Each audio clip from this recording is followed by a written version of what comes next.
Hi friends, কেমন আছো তোমরা? আশা করছি তোমরা সবাই খুব ভালো আছো।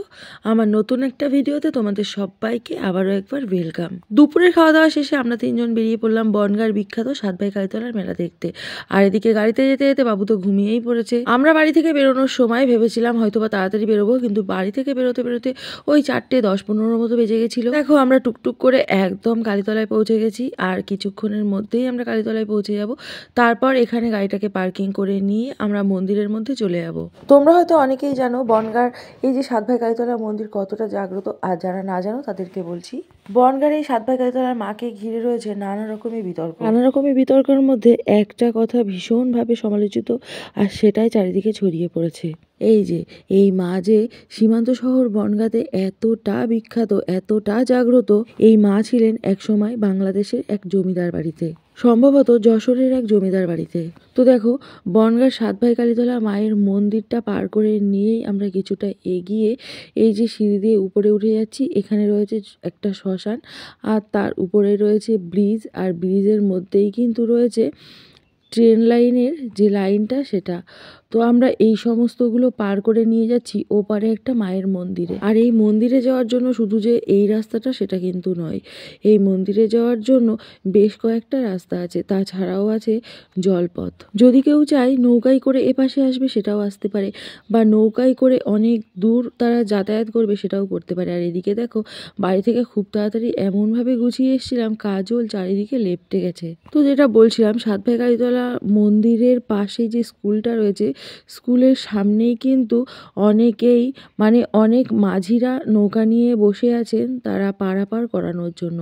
তো যাই হোক, দেখো আমরা চলে আসলাম এপাশে, এটা শ্মশানকালী মায়ের মন্দির। এখানে মায়ের রূপটা কিন্তু একেবারে ভিন্ন। এই মন্দিরে আসতে আসতে আমাদের প্রায় 4:45 মতো বেজে গেছিল।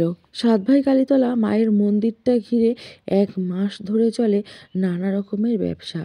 ব্রিজের ওপাশে আছে সাতভাই কালীতলা মায়ের মন্দির, আর ব্রিজের এপাশে আছে শ্মশানকালী মায়ের মন্দির। এরপর ওই যে আসার সময় যেটা বললাম যে জলপথও আছে, তো আমরা যাওয়ার সময় নৌকায় করেই ওই পাশে যাচ্ছিলাম।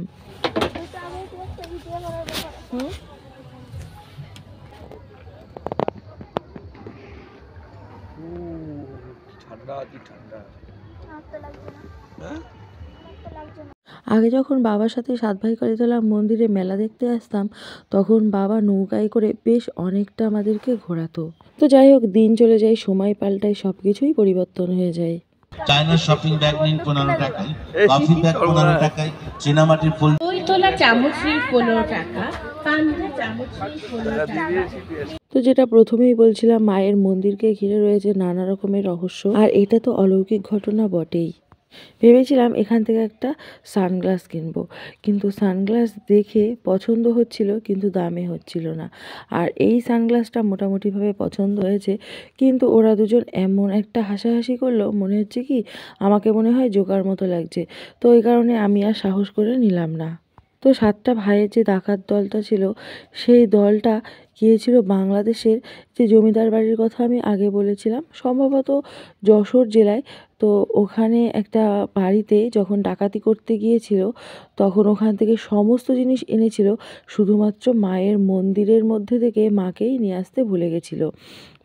ওরা যখন ডাকাতি করতে গেছে, ওরা কি ভেবেছিল যে ঠাকুরকেও ডাকাতি করব? তো তখন নাকি যখন ওরা ডাকাতি করে বের হয়ে চলে আসছিল, তখন পেছন থেকে কোনো একজন বলে উঠেছিল, কি রে তোরা তো সবাই সব কিছু নিয়ে চলে যাচ্ছিস, আমাকে নিবি না?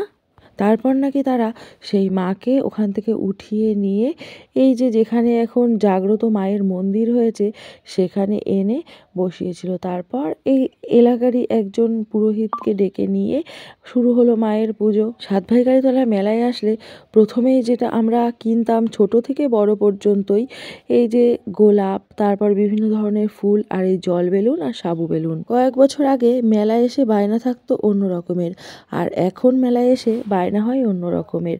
আগে কিনতাম ছোট ছোট খেলনা পুতুল, আর এখন কিন্তু যাবতীয় বাসনপত্র বা সংসারের জিনিসপাতিই বেশিরভাগ কেনা হয়। তারপর এই যে একটু মিষ্টির দোকান থেকে মিষ্টি নিয়ে নিলাম, বেশ কয়েক রকমেরই মিষ্টি নেওয়া হয়েছিল। আর এদিকে বাবু বায়না করছিল ওকে একটা বন্দুক কিনে দিতে হবে, কিন্তু যে বন্দুকটাও বায়না করেছিল সেম বন্দুকটা বাড়িতেও আছে, তো ওর হয়তো বা মনে নেই। তো যাই হোক, তারপর ওকে নিয়ে যাওয়া হলো একটা স্পোর্টসের দোকানে, সেখান থেকে ওর জন্য দুটো বল কেনা হলো। আর বলটা কেনার পর ও একটু খুশি হয়েছে, কারণ ওর জন্য এটাই কেনা হয়েছিল।